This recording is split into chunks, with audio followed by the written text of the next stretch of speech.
Bien, si vamos a hablar de la clasificación de los sistemas políticos, en primer lugar, del régimen político encontramos la monarquía absoluta.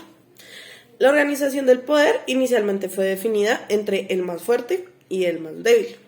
Se dio en un inicio para defender el territorio y también para quienes tenían más fuerza defendieran a sus pueblos. Llegó un momento de la historia en el que se da inicio a un poder mono centrado en un rey, que era la persona que tenía más riquezas, tenía poder, podía también tener a su mando un ejército que era la figura de poder y ellos eran los quienes conquistaban las tierras. Hobbes, en algún punto de la historia, viendo cómo trascendía la monarquía absolutista, saca una frase que habla de el hombre se vuelve un lobo para el hombre, lo cual significaba que el que una sola persona tuviera el poder absoluto estaba acabando con los derechos de las otras personas. Bueno, en esta época no se hablaban de derechos, pero sí minimizaba a las otras personas en cuanto a lo que podían tener, en cuanto a lo que podían aprender, etc. Entonces se lleva el poder hasta convertirlo en una tiranía y ahí falla la monarquía absolutista. Después de esta monarquía viene la derrota de la aristocracia, que son las grandes familias que buscaban no centrar el poder solamente en una persona, sino en una familia y que fuera un poco más equitativo la distribución de las tierras donde muchos pudiesen reinar. Entonces el rey ya no tenía el poder absoluto de las tierras y de la mano de obra, entonces ya no estaba monopolizado, sino que se distribuía a lo largo de los territorios.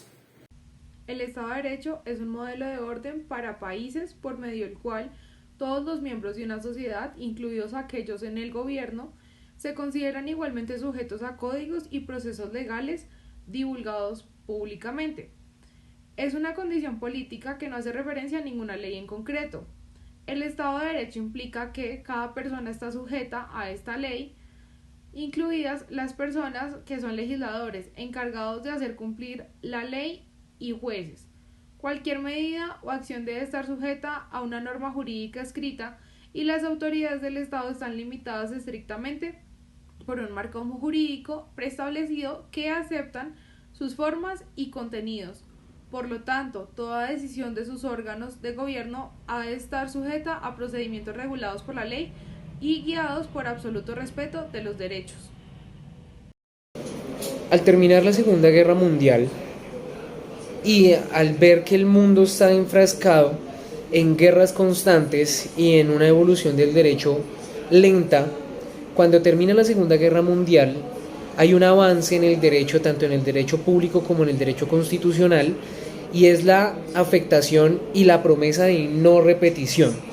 Esto genera que los modelos de Estado, ya no hablamos de un Estado de Derecho o un derecho estático, sino hablamos de un derecho completamente dinámico, un derecho que evoluciona, un derecho que avanza en el tiempo conforme lo que pasa socialmente y lo que ingresa a la sociedad teniendo en cuenta su lugar. Este Estado de Derecho se caracteriza porque, aparte de existir una constitución, nacen unas características del Estado social de derecho que son los derechos sociales, económicos y culturales que van directamente a la población. Son garantías al ciudadano de ejecución de estos derechos y normas fundamentales. ¿Para qué? Para que exista una vida en sociedad con función social. Entonces nacen estos derechos económicos, sociales y culturales que generan una integración de la comunidad en sociedad, generando no solo que haya un Estado de Derecho, sino un Estado social de derecho con garantías y mecanismos de solución al ciudadano, siempre encaminado a una función social. ¿Con qué fundamentos? Con fundamento de la igualdad, con fundamento en la libertad. La igualdad y la libertad son los pilares de un Estado social de derecho que garantizan el cumplimiento de unos derechos sociales, económicos y culturales. El Estado social de derecho se garantiza por tener mínimos de salario, de trabajo, de educación, de seguridad, bajo una idea de derecho y no una idea de caridad. A partir de la Constitución de 1991 en Colombia, se garantizan estos principios y se incluyen en la Constitución los derechos económicos, sociales y culturales que generan la prevalencia y la supremacía del orden jurídico. La Constitución es norma de normas, la Constitución es ley suprema, la Constitución es ley fundamental que garantiza el cumplimiento de estos derechos a la ciudadanía.